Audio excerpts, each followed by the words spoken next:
일본이 발칵 뒤집혔습니다. 국토 면적이 4배나 큰 일본. 그런데 지금 일본 국토청 퇴직 완료가 한국을 다녀간 뒤 고개를 숙였습니다. 좁은 나라 한국이 어떻게 일본의 자존심을 무너뜨렸을까요? 지금부터 그 이야기를 공개합니다. 여기서 잠깐 좋아요와 구독 버튼 눌러주는 센스. 안녕하세요. 저는 사토 유이치입니다. 66세 일본 국토청에서 평생을 보낸 퇴직 완료죠. 오늘도 어김없이 도쿄 외곽 지하철역에서 내렸습니다. 사람들이 물결처럼 밀려 나오더군요. 저 역시 그 물결에 떠밀려 계단을 올랐습니다. 플랫폼에서 나오자마자 숨이 막혔어요. 사람, 또 사람이었습니다. 퇴근 시간도 아닌데 이렇게 북적거리다니. 저는 40년 넘게 이 풍경을 봐왔지만 은퇴하고 나니 더욱 답답하게 느껴졌습니다. 지상으로 올라와도 상황은 마찬가지였어요. 빼곡히 들어선 건물들 사이로 좁은 도로가 이어졌습니다. 차들은 꼼짝도 못하고 서 있고 사람들은 인도에서 어깨를 부딪히며 걸어갔죠. 저는 걸음을 멈추고 주변을 둘러봤습니다. 평생 국토개발을 했다고 하는데 대체 우리가 뭘 한 거지? 그런 생각이 들더군요. 은퇴했지만 여전히 이 도시 안에 갇혀 살고 있었습니다. 도시 밖으로 나갈 엄두도 못 내고 있었어요. 집에 도착하니 아내 히로코가 기다리고 있었습니다.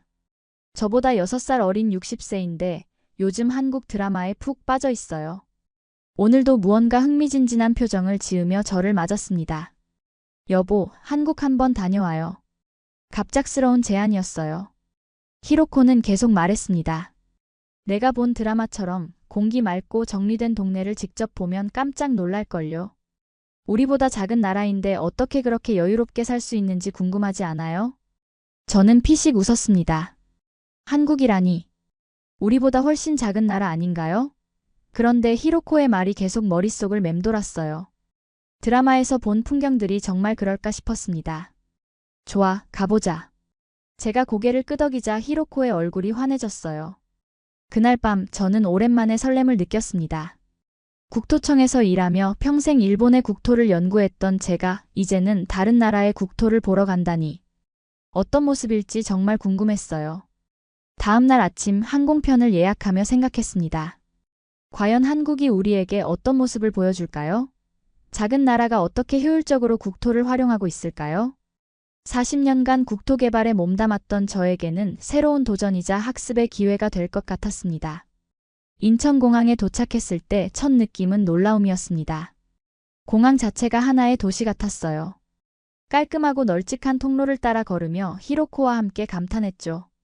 여보, 공항이 이렇게 쾌적할 수가 있나요? 히로코의 말에 저도 고개를 끄덕였습니다. 도쿄 나리타 공항과는 확실히 다른 느낌이었어요. 사람들이 많은데도 전혀 답답하지 않았습니다. 공항철도를 타고 서울역으로 향했어요.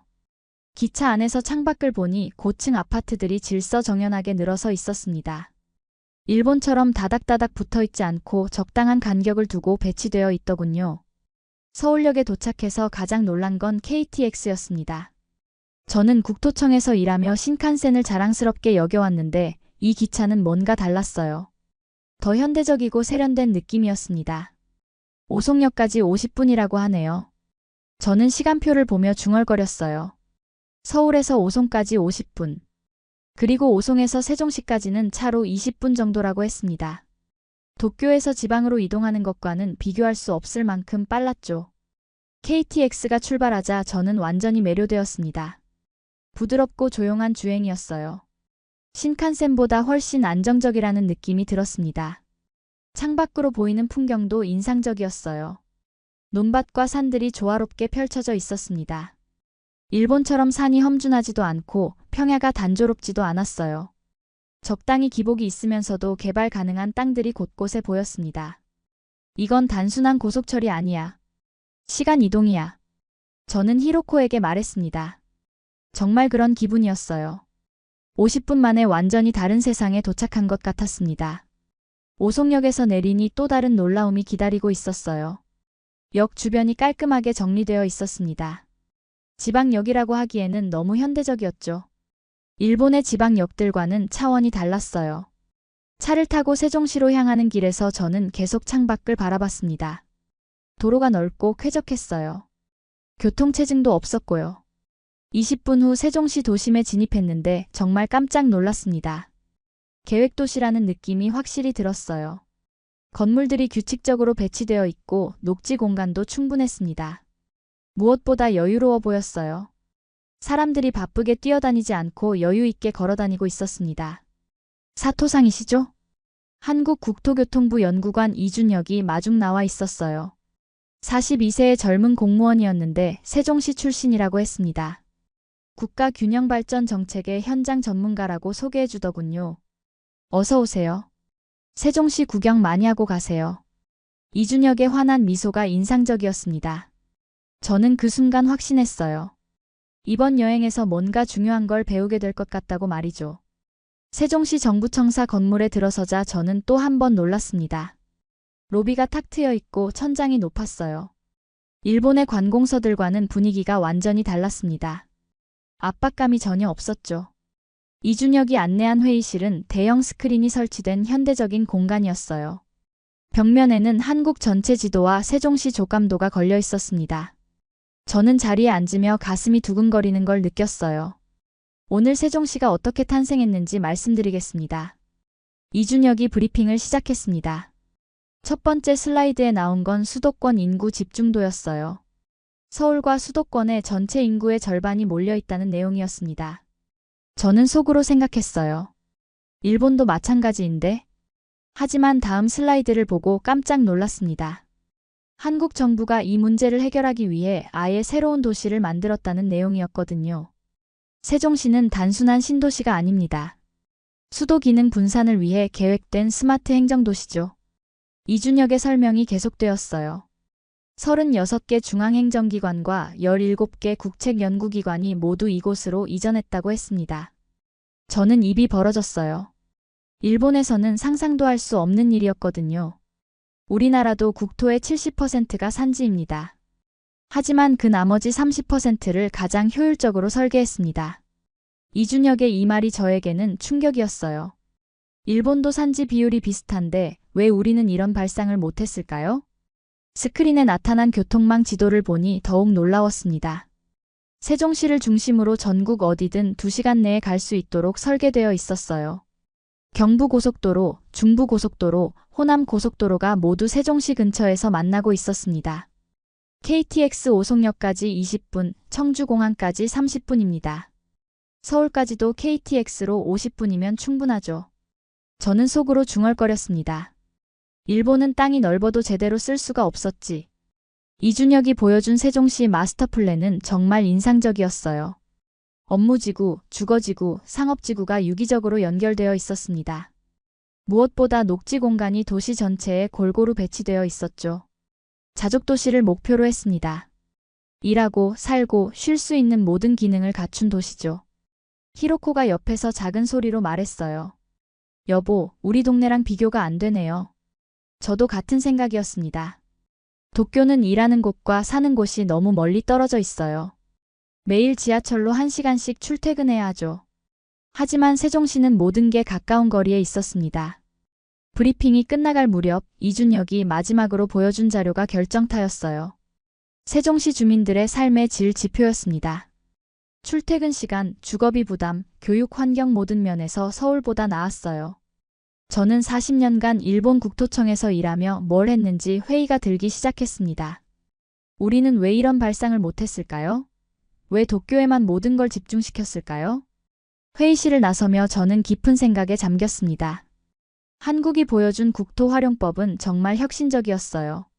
다음 날 아침 이준혁이 공주 당일치기 여행을 제안했습니다. 세종시에서 차로 30분 거리라고 했어요. 저는 한국의 지방 도시가 어떤 모습인지 궁금했습니다.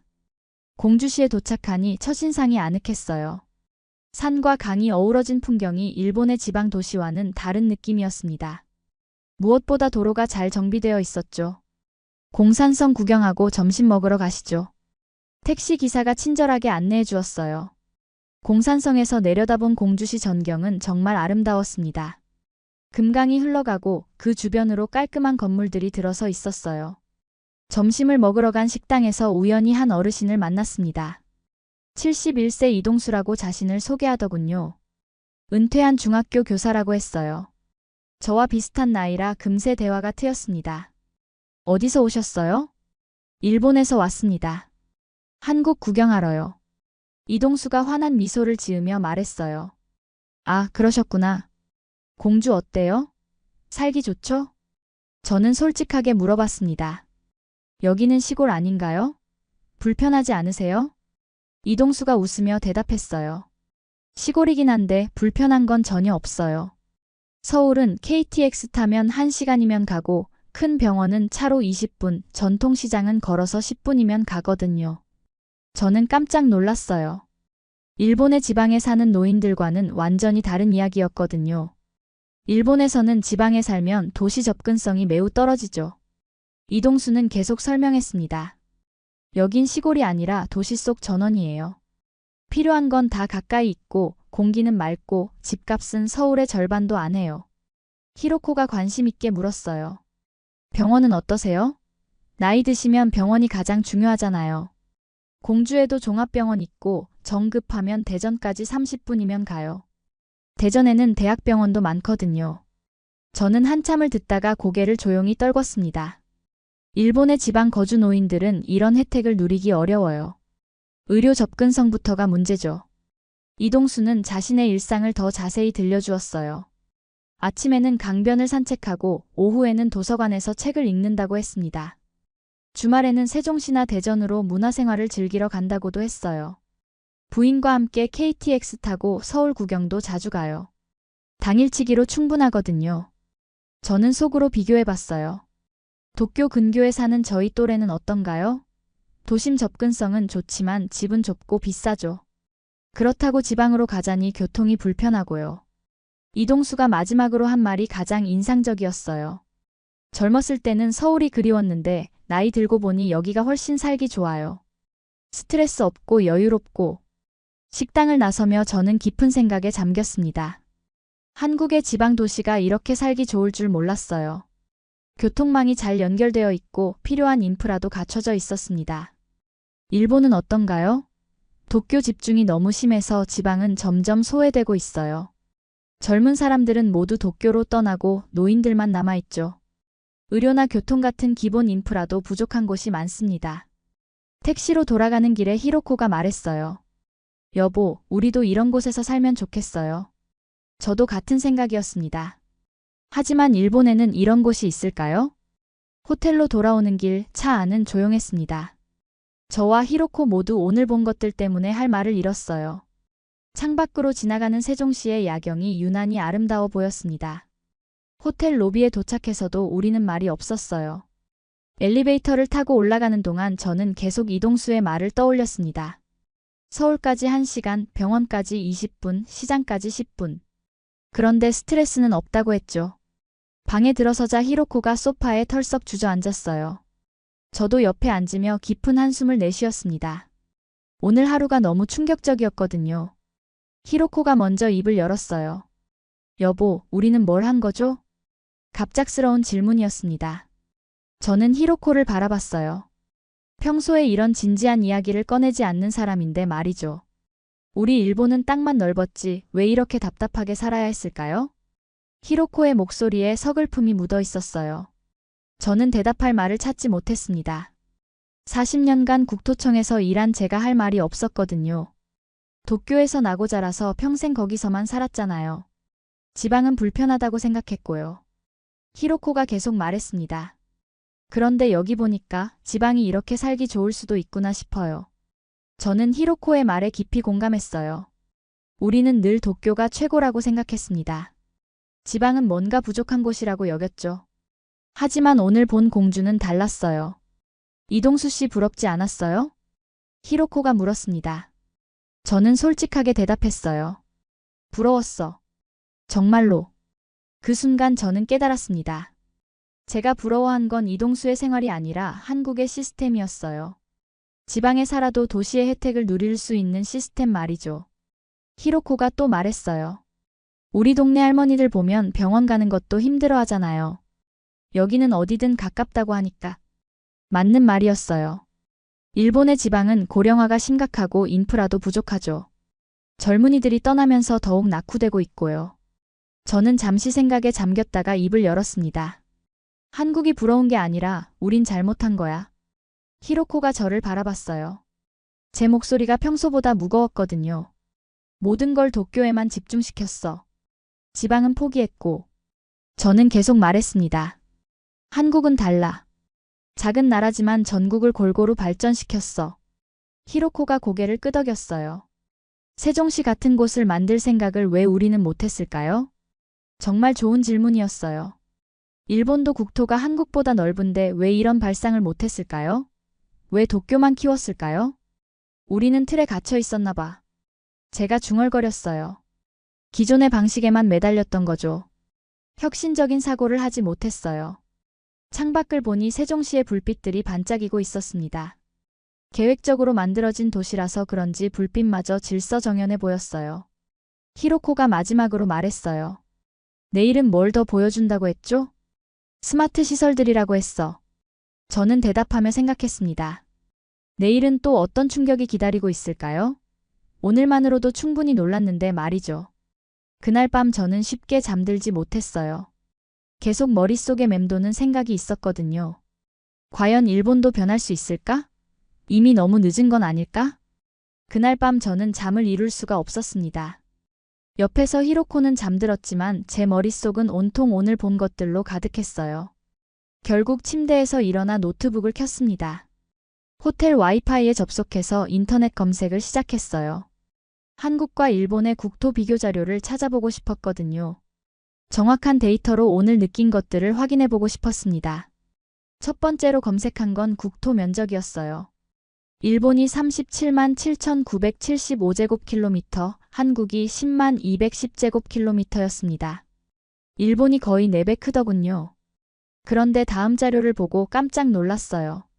산지 비율을 보니 일본이 약 75%였습니다. 한국은 70% 정도였고요. 비슷하다고 이준혁이 말한 게 맞았어요. 그럼 실제 사용 가능한 땅은 얼마나 될까요? 계산기를 두드려 봤습니다. 일본의 평지는 94,494제곱킬로미터, 한국은 3만 63제곱킬로미터였어요. 일본이 3배 정도 넓긴 하지만 생각보다 차이가 크지 않았습니다. 더 놀라운 건 다음 자료였어요. 도시화율을 검색해보니 일본이 91.87%, 한국이 81.41%였습니다. 일본이 훨씬 높았죠. 이게 무슨 뜻인지 곰곰 생각해봤어요. 저는 중얼거렸습니다. 우린 좁은 평지에 다 몰려 살았구나. 한국보다 넓은 땅이 있으면서도 사람들은 더 빽빽하게 도시에 몰려 살고 있었어요. 특히 도쿄 일대에 말이죠. 반면 한국은 상대적으로 여유가 있었습니다. 인구밀도 자료도 찾아봤어요. 일본이 제곱킬로미터당 334명, 한국이 527명이었습니다. 한국이 더 높지만 한국은 전국이 고르게 연결되어 있었어요. 일본은 도쿄 주변만 극도로 밀집되어 있었습니다. 교통망 비교 자료를 보니 더욱 명확해졌어요. 한국의 KTX는 전국을 X자 형태로 연결하고 있었습니다. 서울에서 부산까지 2시간 30분, 목포까지 3시간이었어요. 전국이 반나절 생활권이었습니다. 일본은 어떤가요? 신칸센이 있지만 주로 도쿄와 오사카 축에 집중되어 있어요. 지방으로 가려면 시간이 훨씬 오래 걸리죠. 전국 연결성이 떨어진다는 뜻입니다. 저는 더 깊이 조사해봤어요. 한국의 세종시 같은 계획도시가 일본에도 있는지 찾아봤습니다. 스쿠바나 다마뉴타운 같은 곳들이 있긴 했지만 규모나 기능면에서 세종시와는 차원이 달랐어요. 가장 충격적이었던 건 지방 소멸 위험 지역 자료였습니다. 일본의 지방자치단체 중 상당수가 소멸 위험에 처해 있었어요. 젊은이들이 모두 도쿄로 떠나버렸거든요. 한국은 어떨까요? 지방 소멸 위험이 없는 건 아니지만 일본보다는 상황이 나았어요. KTX와 고속도로망 덕분에 지방에서도 충분히 도시 혜택을 누릴 수 있었거든요. 새벽 3시가 되어서야 저는 노트북을 덮었습니다. 머릿속이 정리되었어요. 한국이 우리보다 국토를 훨씬 효율적으로 활용하고 있다는 게 데이터로도 확인되었습니다. 여긴 전국을 뚫고 연결시켜놨구나. 저는 혼자 중얼거렸어요. 한국은 작은 국토를 최대한 활용하기 위해 모든 지역을 촘촘히 연결했습니다.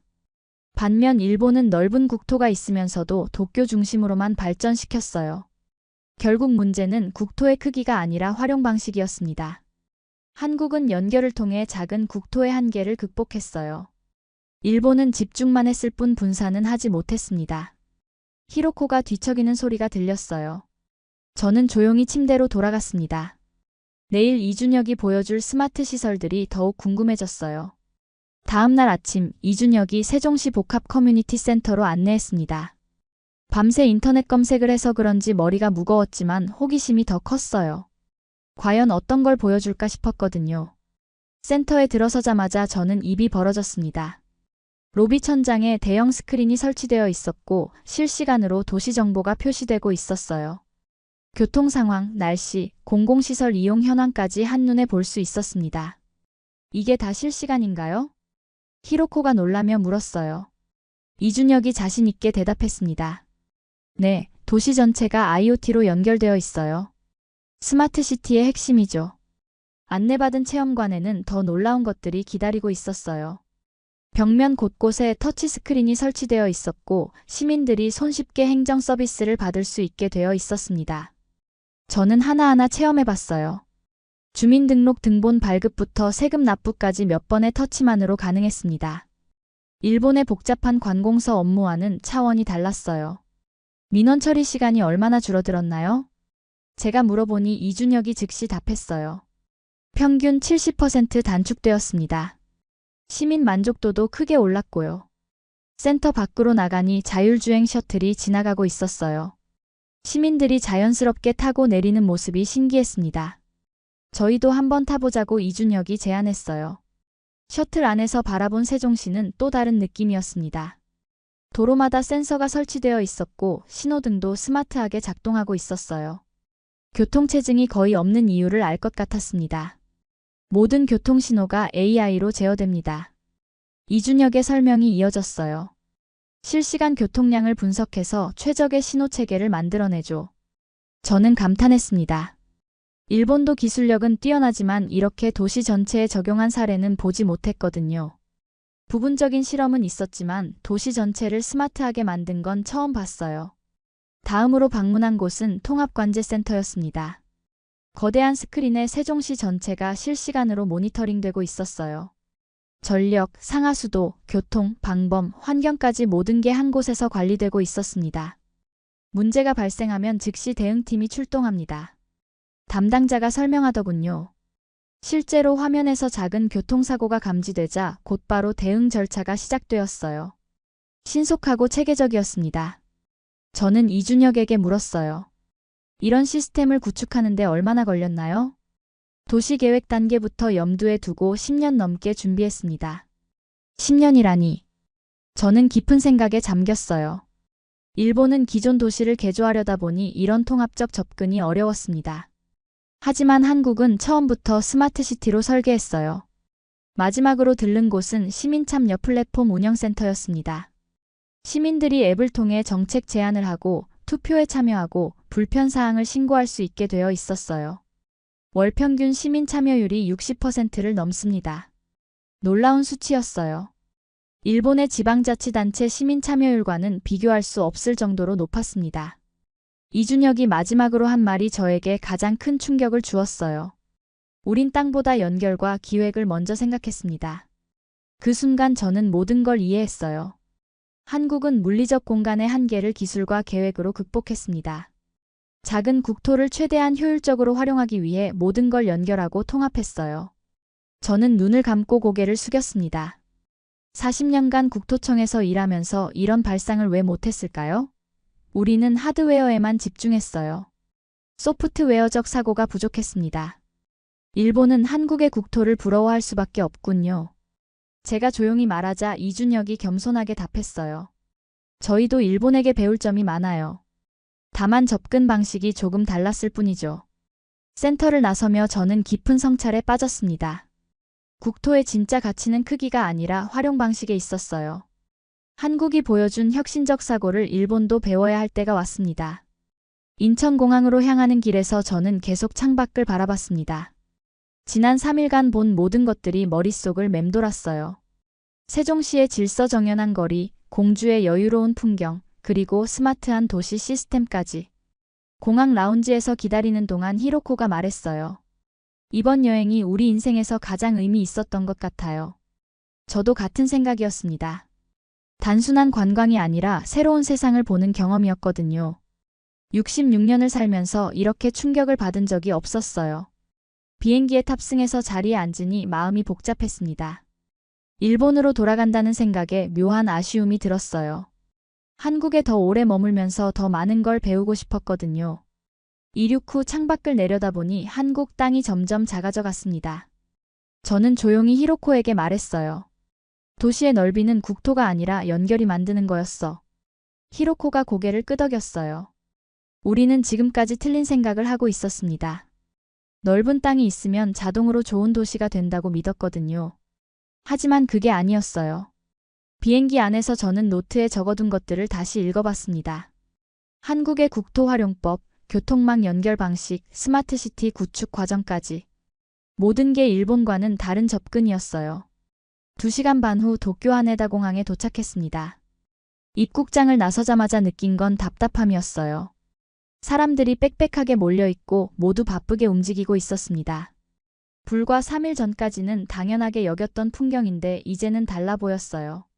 지하철을 타고 집으로 가는 길에 저는 주변을 유심히 관찰했습니다. 좁은 차량, 빽빽한 좌석, 피곤해 보이는 사람들. 한국에서 본 여유로운 모습과는 정반대였어요.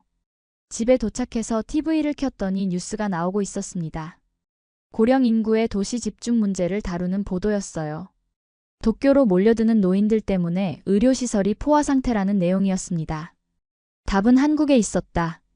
저는 혼자 중얼거렸어요. 한국은 이 문제를 이미 해결하고 있었거든요. 지방도 충분히 살기 좋게 만들어서 굳이 서울로 몰려갈 필요가 없게 만들었어요. 히로코가 부엌에서 커피를 내리며 말했어요. 늦었지만 이제 배워야죠. 그게 진짜 선진국이니까요. 맞는 말이었습니다. 일본도 한국처럼 생각을 바꿔야 할 때가 왔어요. 도쿄 집중에서 벗어나 전국 균형 발전을 추구해야 합니다. 저녁을 먹으며 우리는 한국에서 본 것들을 정리해봤어요. 가장 인상적이었던 건 역시 연결성이었습니다. KTX로 전국이 이어지고 스마트 기술로 모든 게 통합되어 있었어요. 우리도 할 수 있을까요? 히로코가 물었습니다. 저는 잠시 생각해봤어요. 쉽지는 않겠지만 불가능하지도 않다고 생각했습니다. 문제는 의지였어요. 그날 밤 저는 오랜만에 깊이 잠들었습니다. 꿈속에서도 세종시의 깔끔한 거리와 공주의 여유로운 풍경이 나타났어요. 언젠가 일본도 그런 모습이 될 수 있을까 상상해봤습니다. 다음 날 아침 제가 가장 먼저 한 일은 퇴직자 모임에 연락하는 것이었어요. 한국에서 본 것들을 동료들과 공유하고 싶었거든요. 혼자만 알기엔 너무 중요한 내용이었습니다. 우리가 배워야 할 게 있어. 전화를 걸며 저는 확신했어요. 이제 시작이라고. 일본도 변할 수 있다고. 한국이 보여준 길을 따라 새로운 미래를 만들어갈 수 있다고 말이죠. 창밖으로 보이는 도쿄의 빽빽한 건물들이 더 이상 자랑스럽게 느껴지지 않았어요. 대신 변화에 대한 간절함이 생겼습니다. 한국처럼 모든 지역이 고르게 발전하는 그런 일본을 꿈꾸게 되었거든요. 오늘의 사연은 여기까지입니다. 이번 영상을 어떻게 생각하시는지 댓글로 의견을 남겨주시고 좋아요를 눌러주세요. 다음에도 더 흥미진진한 사연으로 찾아뵙겠습니다. 지금까지 감동 나누기의 유나였습니다. 긴 영상 끝까지 시청해주셔서 정말 감사합니다.